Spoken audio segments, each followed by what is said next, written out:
The Complete Game of Life and How to Play It. The classic text with commentary. Read by E.J., written by Florence Shovell Shinn, back in the day, 1925 or so. All these books are dedicated to Ethan, so everyone else may enjoy the libraries I read over and over. Forward. Human nature and its inherited traditions have made us very serious and weighed down by our circumstances. Life would be so much more fun if we could think of it as a game. It may seem preposterous to some, but Florence Shovell Shinn knew early on the secrets that could unlock a joyful existence. One where we truly feel we are cooperating with the organizing forces of life and are able to have what we want.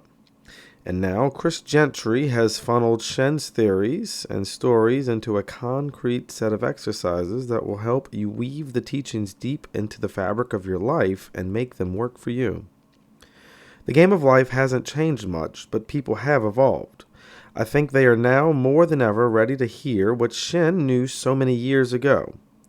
It's our most organic and essential qualities that need to be honed so that life can feel like a game. As I revisit this classic book, I'm often struck anew by certain areas of interest that coincidentally stacked up to spell life. Love, intuition, fear, and expectation. Love. The act of reading this book and taking on Shinn's teaching is an act of love. To stop the torture of how you approach things now and turn to your thinking over to kindred thoughts and therefore actions, it is a milestone in your spiritual growth. Operating in this way is kinder to your soul, and all those around you will benefit as well. You'll find to be kinder when you are kinder to yourself. The voice in your head will change as you give it heed or not. Love it back and calm it. When it wants to attack others, talk it out of its meanness. Love yourself out of every problem by sending love to all those involved. Having trouble with your boss? Send them love. Arguing with a sibling? Send them love. No matter how disdainful another's actions might be, send them love. Love will be the easy way. Intuition. Florence says that intuition means being taught from within. Intuition. I say that intuition is the most important 21st century life skill that we can nurture. We are wired to be our own rudder, but for dozens of decades we've allowed outside sources to decide our lives.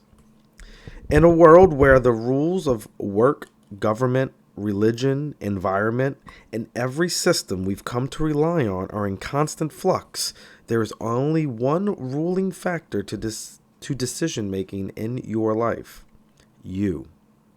You may look to God or some other source for guidance, but ultimately trusting yourself, your intuition, is paramount to navigating what lies ahead. Fear. Fear is the eternal enemy to the living. Fear is the eternal enemy to living the life we most desire. Its voice so powerful, we believe it above any other authority. Shinn says, fear is inverted faith. We have faith in evil instead of good. She asks us to wish without worrying, which is essential to succeeding in the game of life.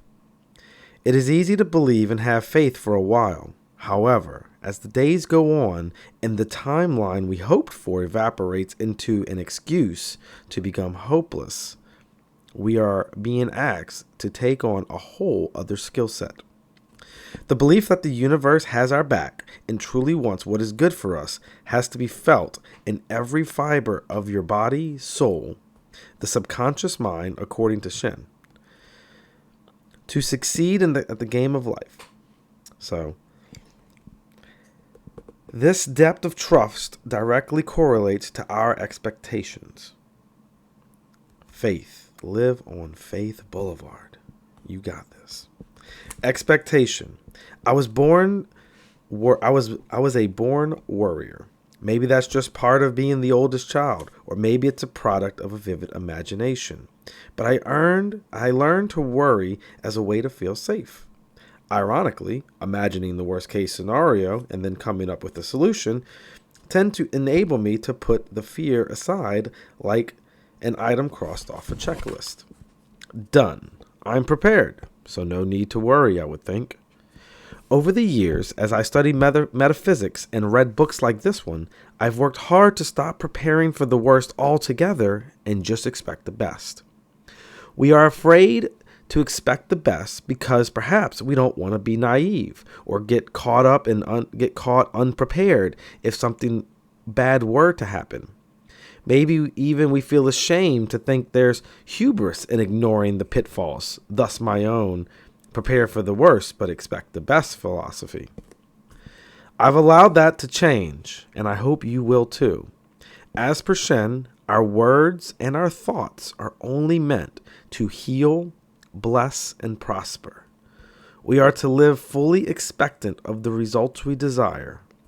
I've tried it, and I highly recommend it. It feels so good. It creates a high vibration in your being, and we know that it's the prerequisite for a high quality life.